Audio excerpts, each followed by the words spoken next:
Hello, gorgeous people. How are you all doing today? I hope you're well. I'm a bit, I'm a bit done in, and I'm cold today. I've got my blankie on my knees.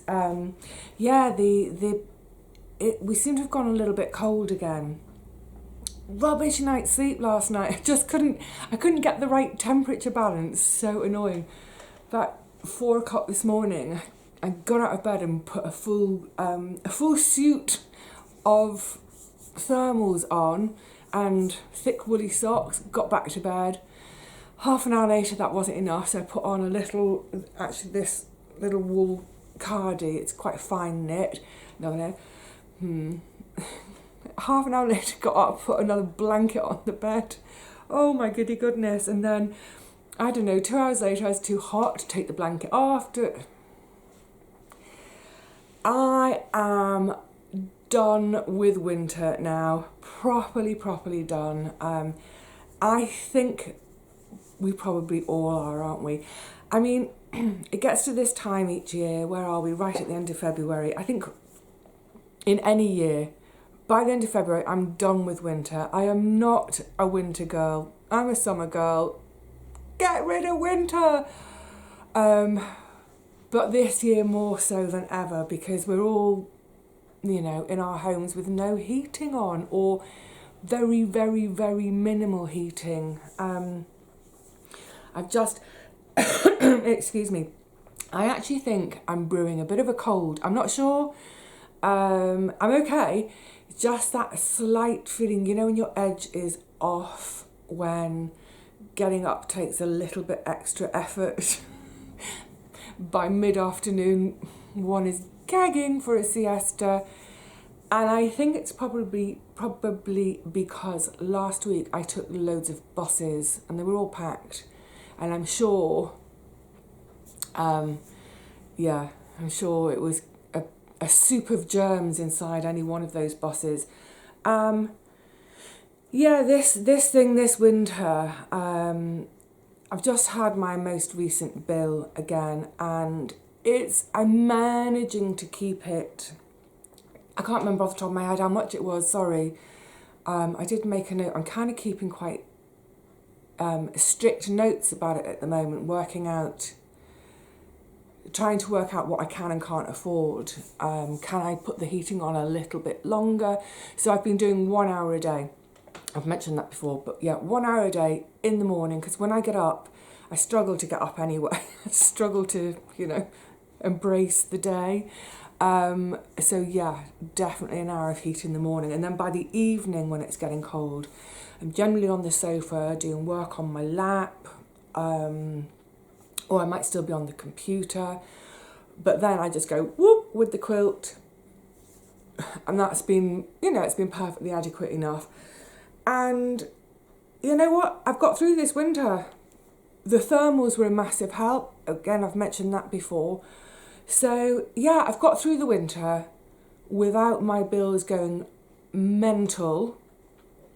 They are up on previous years by, I would say, it's about 10% more that I've been paying this winter.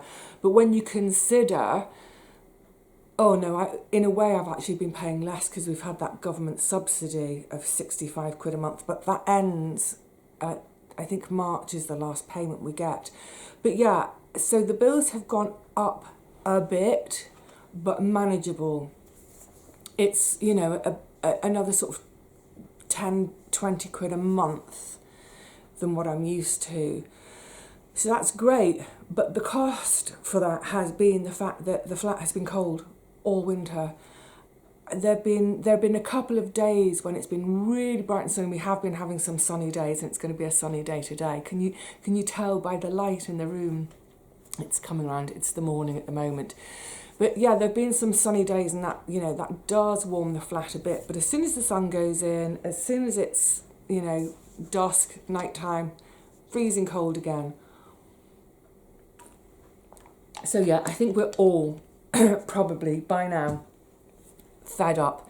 Yes, we've managed and we've done everything we can to keep our bills down, but you know what? It hasn't been nice. It hasn't been fun.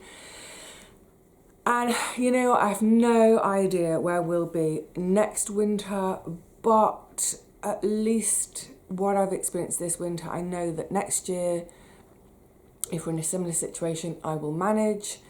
And, you know, the thermals will be there, ready, waiting for me next winter. I'm such a thermals convert. Yeah, but never mind the bills and stuff. I'm just getting to that stage now where I'm like, oh, come on, I want to be outside again, but without freezing. I want to sort of have my time in the garden, but be comfortable. I'm going to have a bit of a chatty roundup one today. There's all sorts to catch up on. But I did pop to the garden yesterday, was it? Yeah. I've had a really busy few weeks and I've sort of lost track of days. What happened when? I can't believe it's a whole week since the washing machine was delivered and that whole horrible fiasco day. What a pain in the butt that man was. Yeah, so pardon me if if I lose myself a bit because of the days. But yeah, had a quickish visit to the garden yesterday. Ostensibly, I was going because my lovely friend Kay down there, it was something we talked about last year, September, October or so, when I was talking about this year I'd be doing up the flat to sell it. And she'd got a couple of tools. She mentioned a couple of tools. I was like, oh, can I please borrow? That would be really, really useful. Yes, of course you can. So I messaged her last week to say, can I get them? And she said, yeah, she was going to route them out for me. And she brought them over to the plot on Saturday. So I went down to pick the tools up from her. It's a couple of sanders. You know, this one is one of those sort of hand ones. And there's a bigger one. I'm not going to pick it up.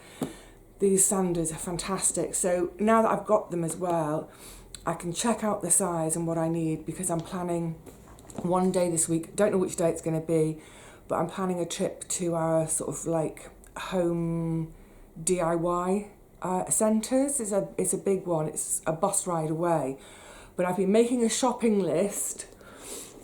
You know, paint, 2 different types of paint, Danish oil to recondition the butcher's block.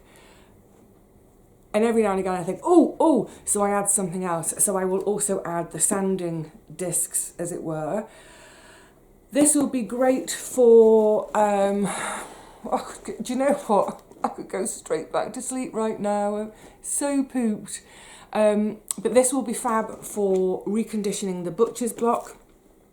Mine is, intentionally, I bought quite a deep one, so it can take loads of sandings over the years. So I'm hoping that the worktop, the countertop, won't be too big a job. I'm hoping it really shouldn't be too big a job, like the kind of job I can get done in a morning and then do something else, fingers crossed. The other one, the bigger one that I'm not going to lift up, that's going to be for the floor, because the floor paint, when I first did it, it looked lovely. It's a slightly off-white, like antique white. It was 4 layers of that and then a sealing coat, but it's scratched up straight away. It's so annoying. And I had prepped the wood underneath first, you know, to have a good key, but it just looks so tatty and scruffy. So I'll be, oh God, I'll be on my hands and knees to do that, and hands and knees doesn't work anymore, so it'll be more like hands and side of hip on the floor. But I'm really looking forward to getting started. So it was great to get down there to pick those up from Kay. I purposely went about an hour or so earlier than I needed to be there. It's cold today. To have a little bit, an initial sort out of my shed, because I'm sure your shed is just the same after winter.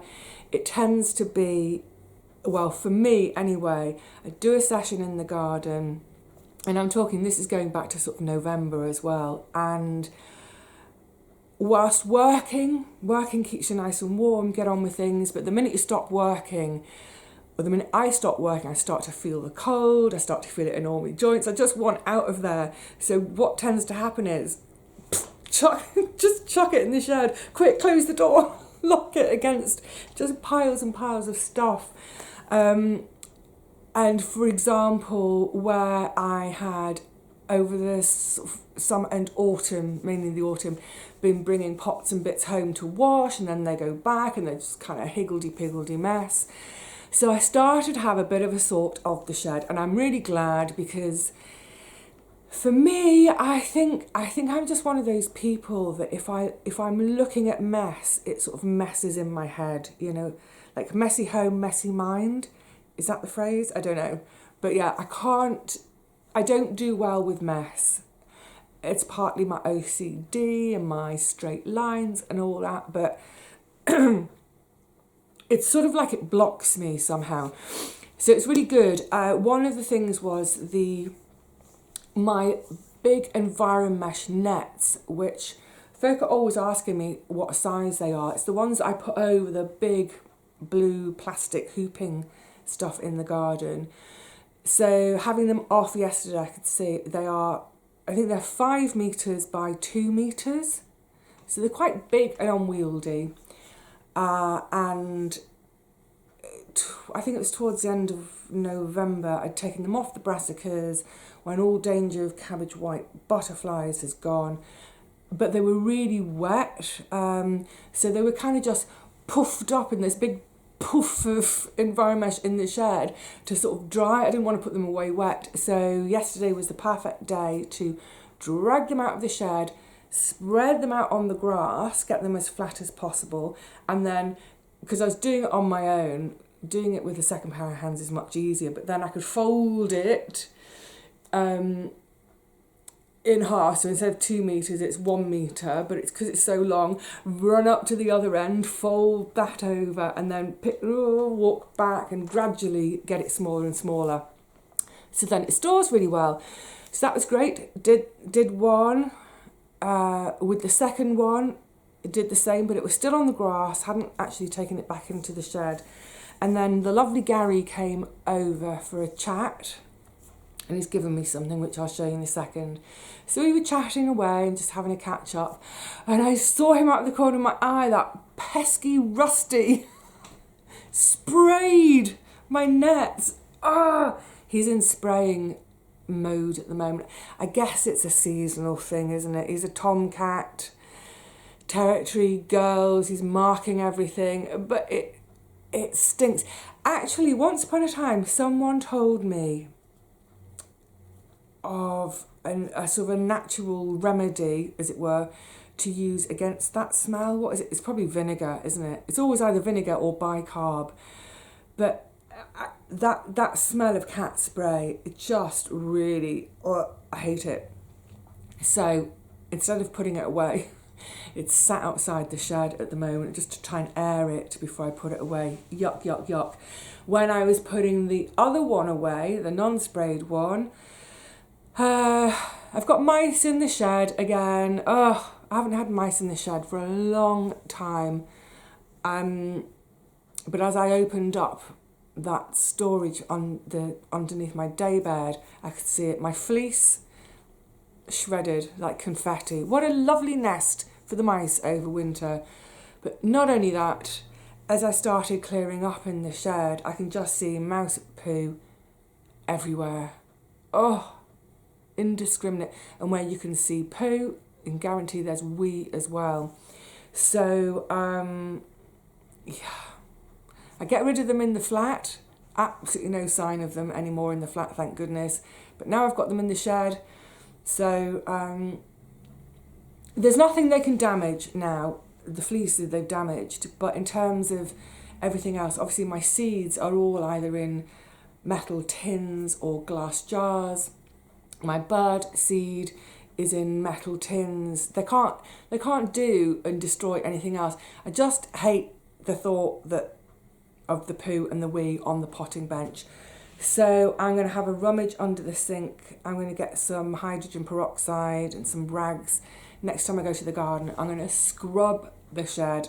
It's like, so I've got rusty spray and I've got mouse we and anyway, so it was a really good little session. I didn't get it done as much as I wanted because, well, the wind picked up and it was a pretty chilly wind, even though it was a westerly. We mostly get westerlies on the plot.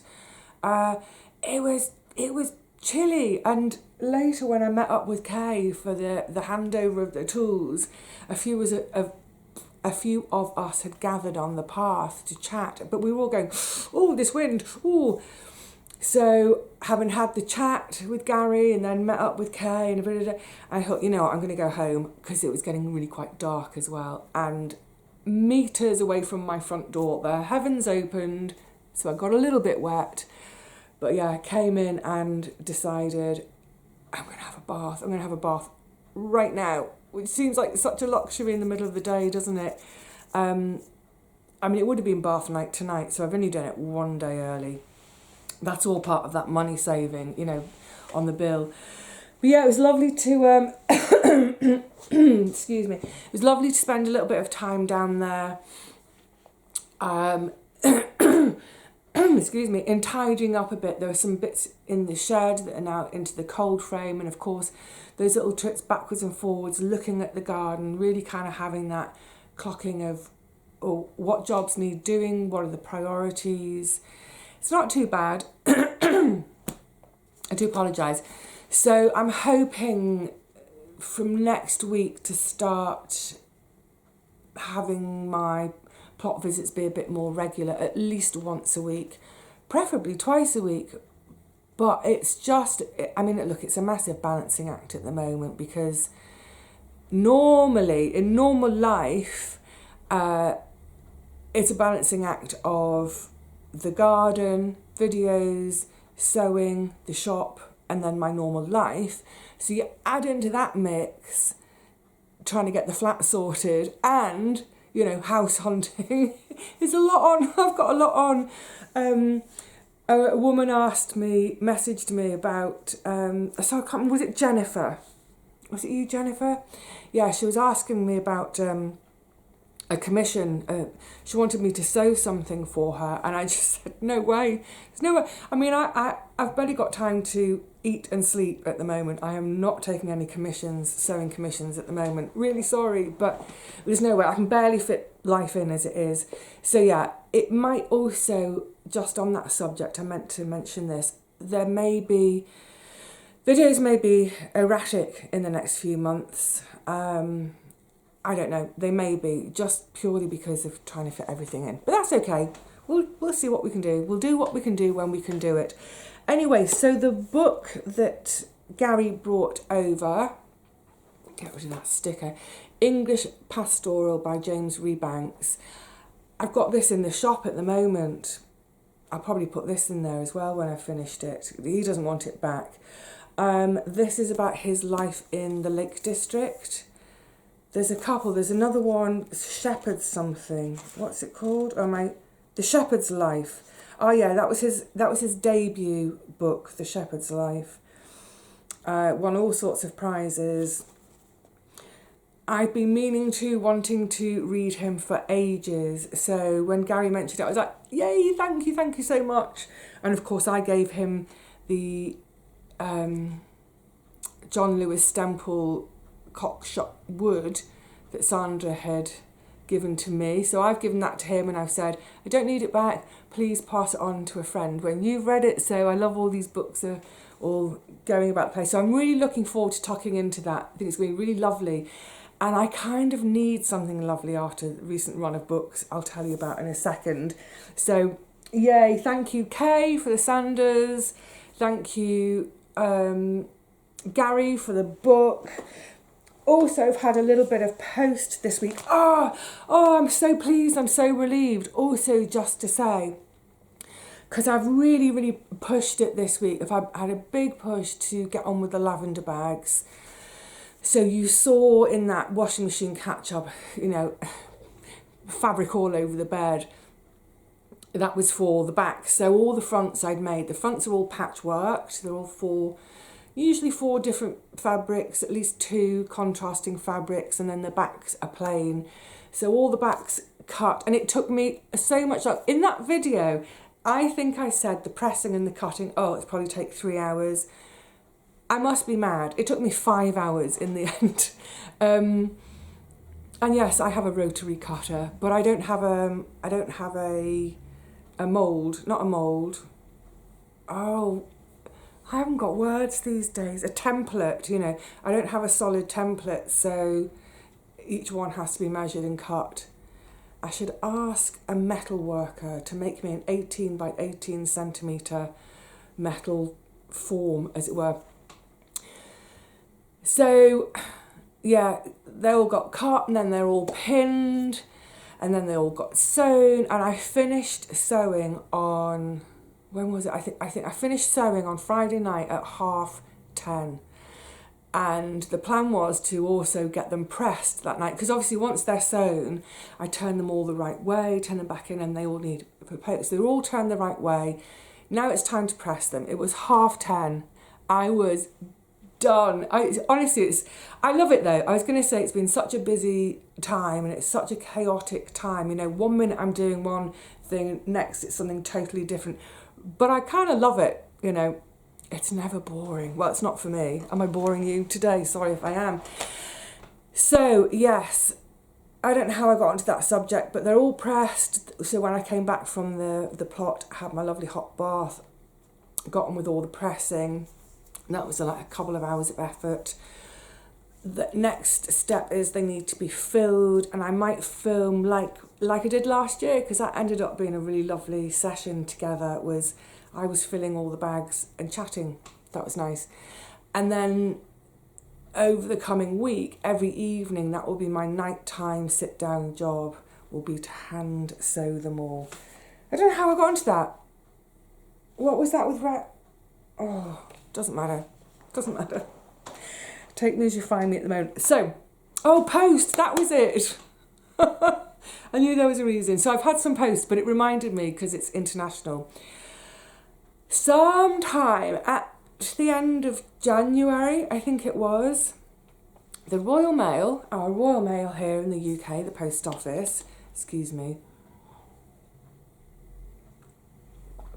I don't have any lemons in the house today, otherwise I would have made a hot honey and lemon.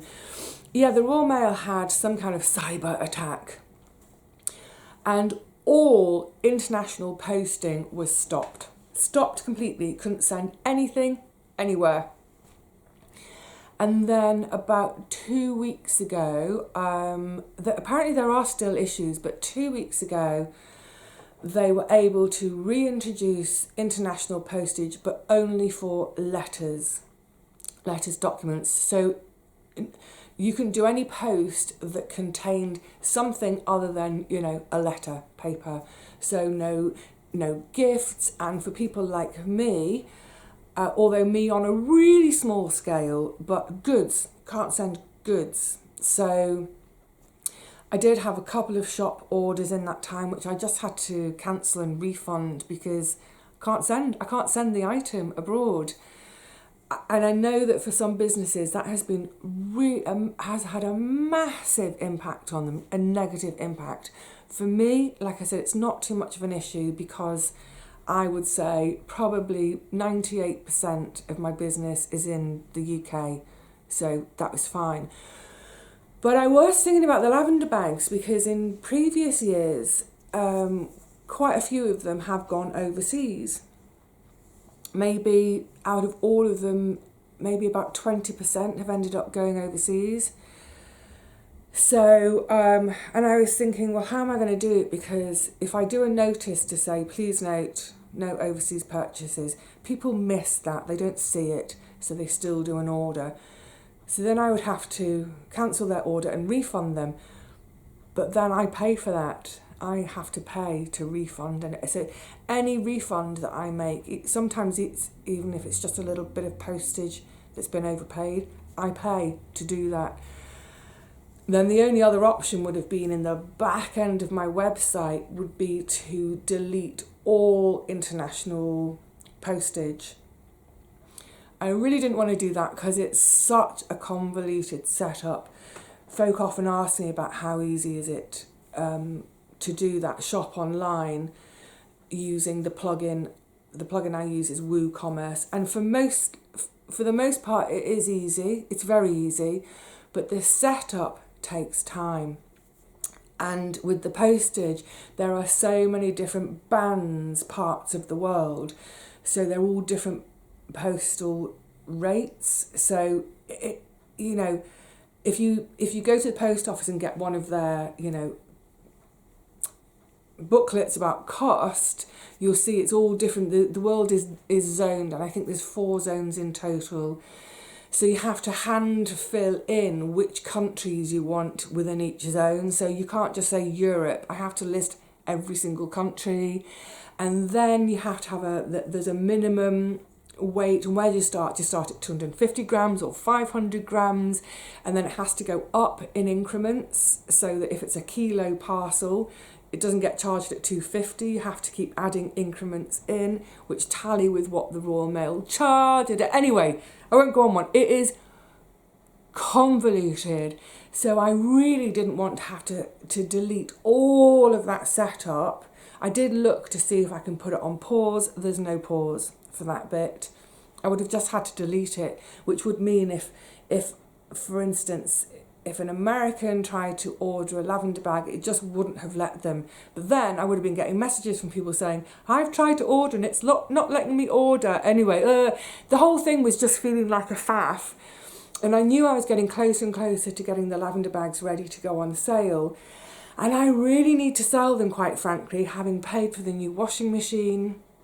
And just, I'm like I said, I'm going to be going to the DIY place to pick bits up. There's cost in that, so I really, really need to sell them.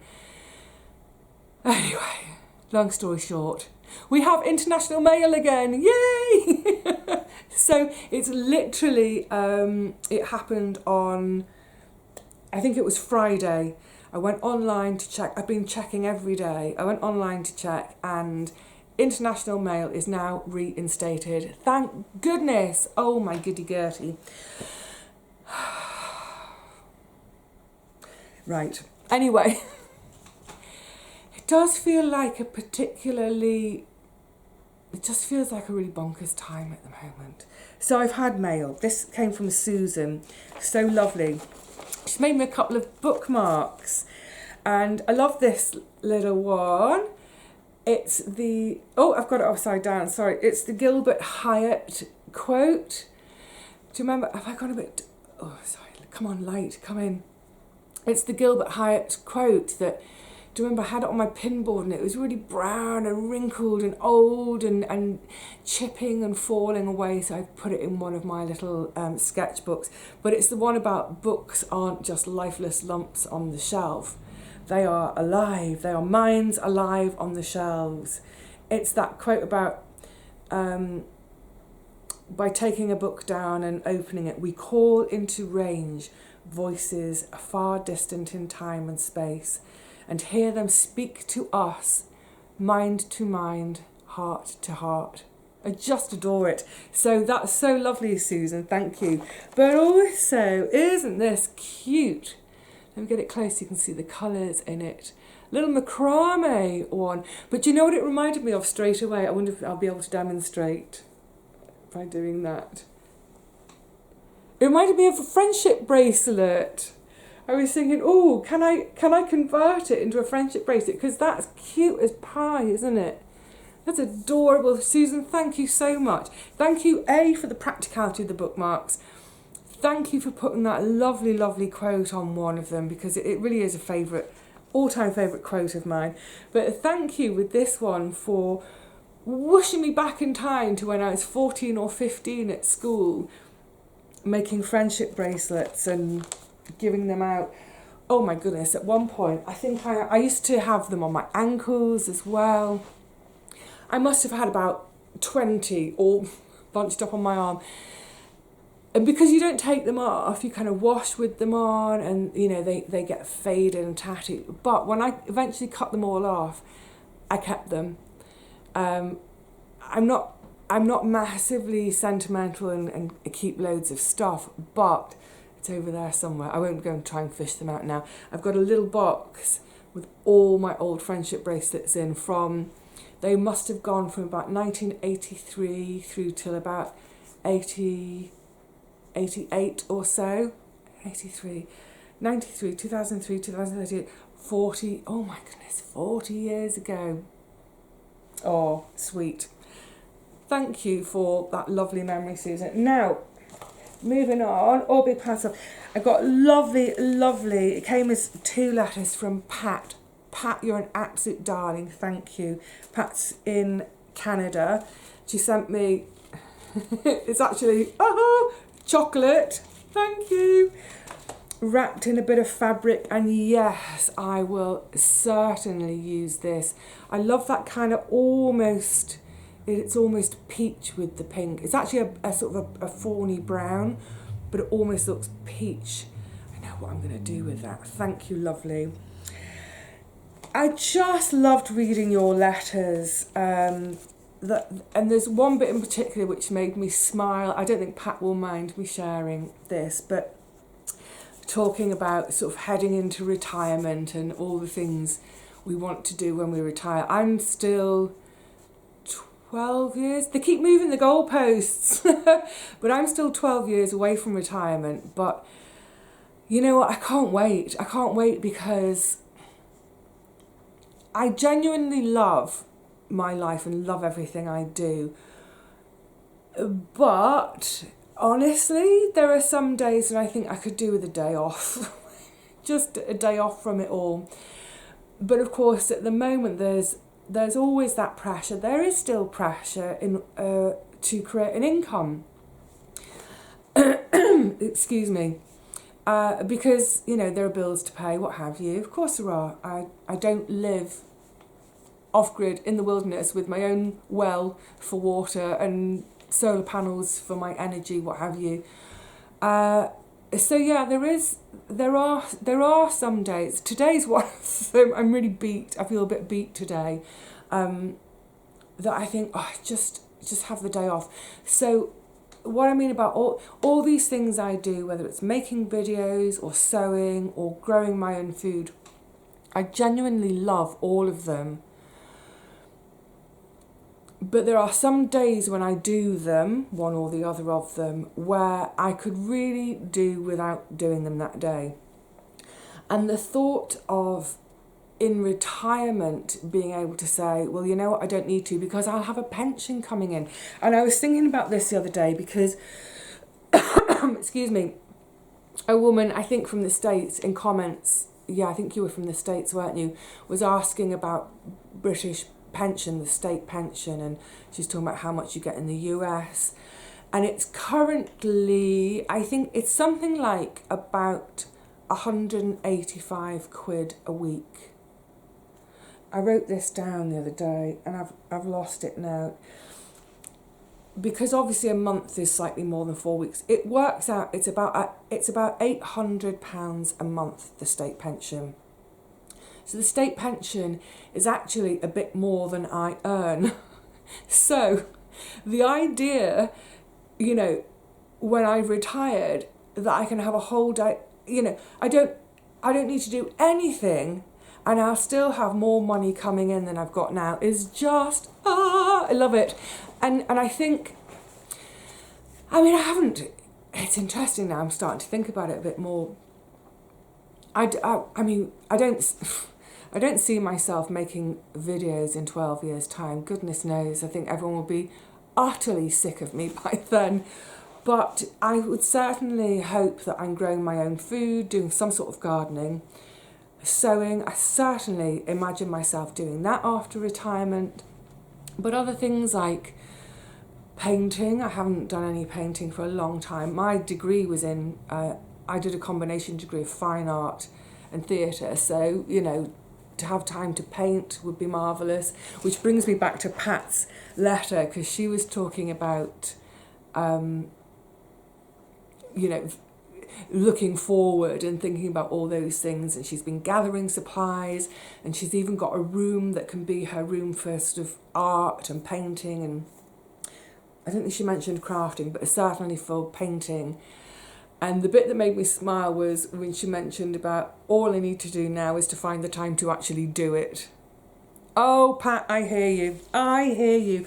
I have so many, you know, good intentions, or not necessarily good intentions, but so many creative ideas pinging around all the time, you know, making aprons to sell in the shop, making the journal covers, making up my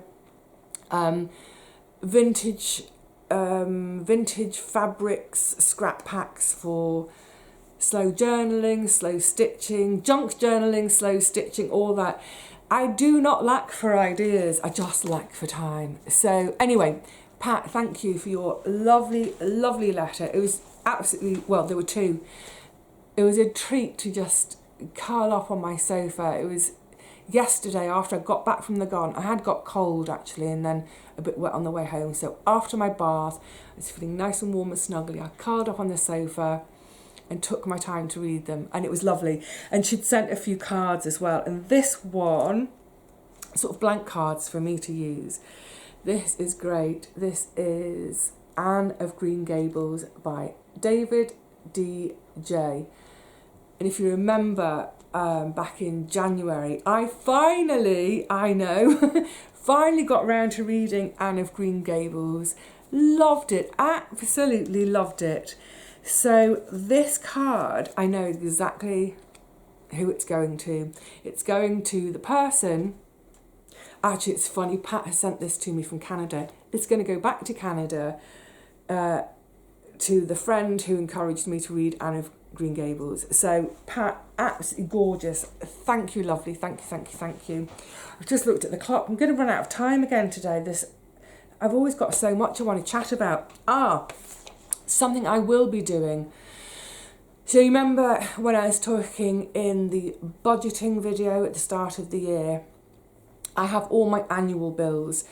So I add them all up, divide by 12, and it's about, how much does it come to? I can't remember, it doesn't matter. But let's say they all add up to £2,000.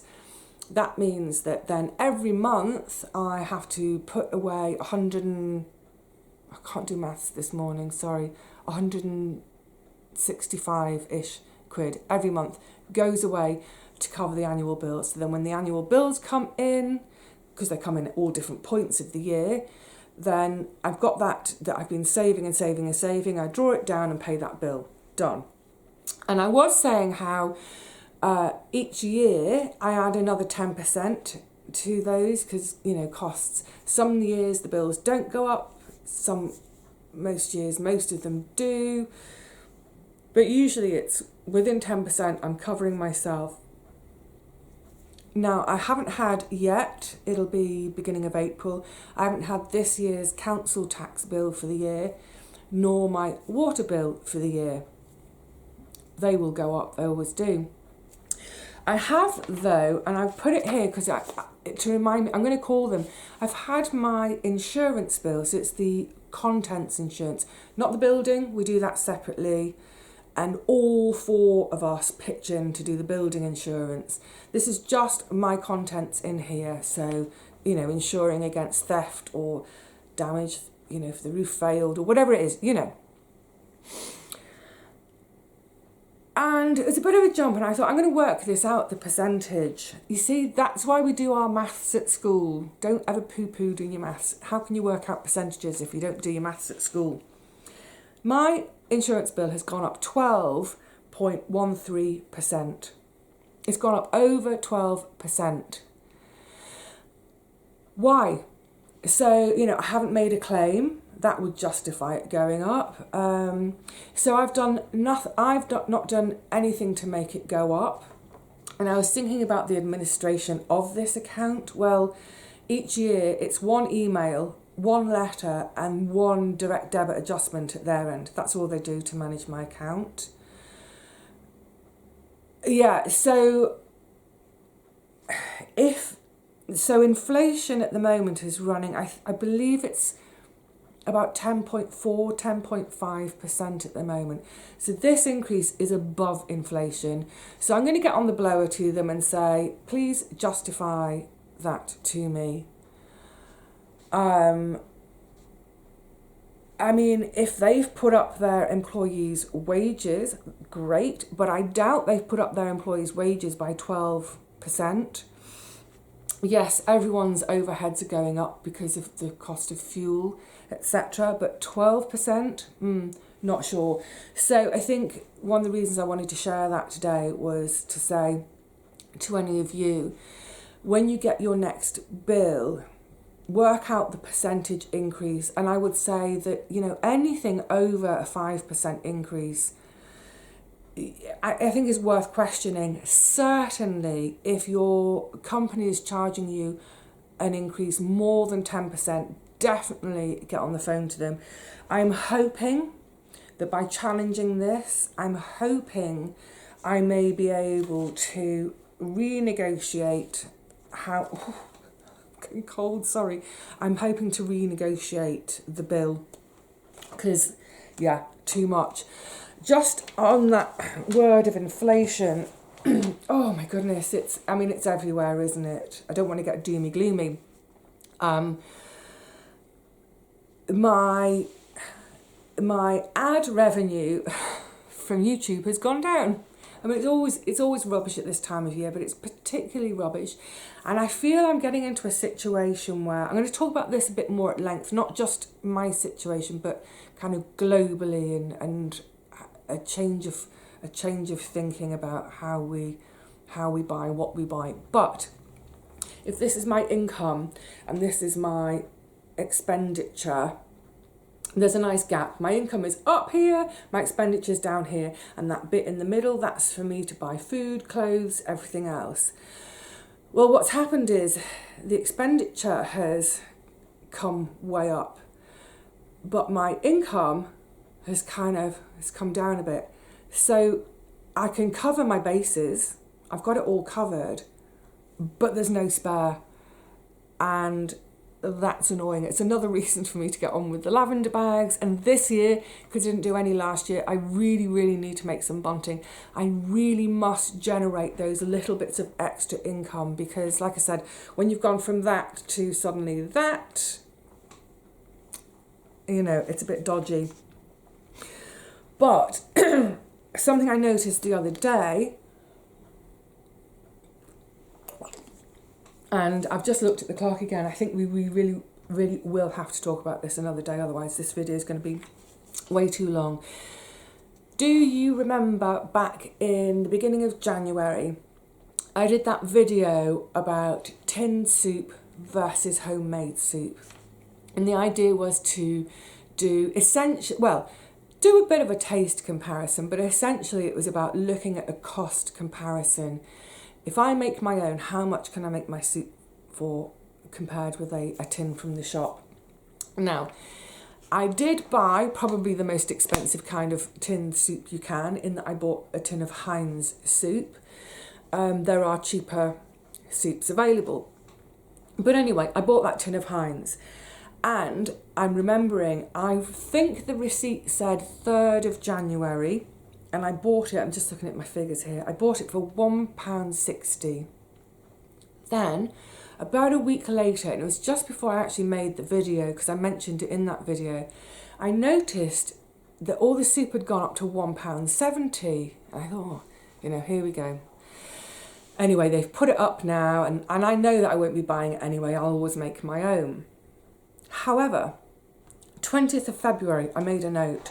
So 5 weeks later, 5 weeks after seeing it for £1.60, I was in that shop again and I noticed it's been put up to £1.85. So don't worry, I've done the maths for you. That is an increase of 15.6%, heading towards an increase of 16%.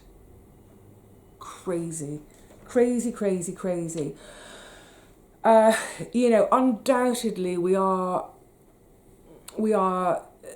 living in a time, I think for years and years and years we've had it good, as it were. We've had low interest rates in terms of for borrowing.